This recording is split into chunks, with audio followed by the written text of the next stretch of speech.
পৃথিবীতে জন্মিলেই মরতে হবে এমনটাই নিয়ম, কিন্তু কখনো যদি মৃত্যুই না ঘটে এমনটাও কি হওয়া সম্ভব? সম্ভব।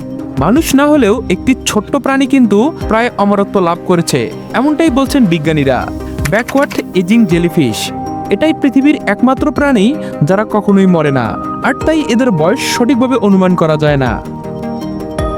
প্রাণীবিদদের কাছে এই প্রাণীর পরিচয় টারিটপসিস ডোর্নি। একটি বিশেষ বৈশিষ্ট্যের জন্য জেলিফিশের এই ক্ষুদ্র প্রজাতিটিকে অমর জেলিফিশ নামে চিহ্নিত করা হয়ে থাকে। এটাই পৃথিবীর একমাত্র প্রাণী যারা কখনোই মরে না, তাই এদের বয়স সঠিকভাবে অনুমান করা যায় না। এই প্রাণীটির বিশেষত্ব হলো পরিণত হবার পর এটি আবার প্রথম পর্যায়ে ফিরে আসে, এরপরে এটি আবার বিকশিত হয়।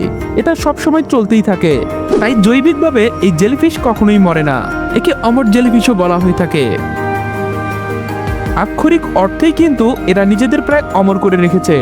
মৃত্যুর কোনো রকম আশঙ্কা থাকলে এরা বার্ধক্যের উল্টো পথ ধরে।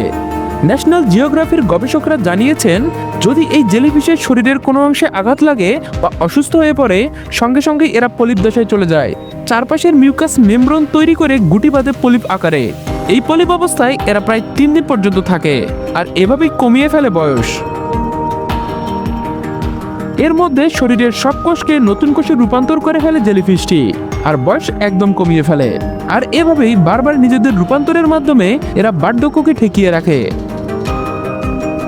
তবে এই নিয়ে বিশেষজ্ঞদের মধ্যে মতপার্থক্য রয়েছে।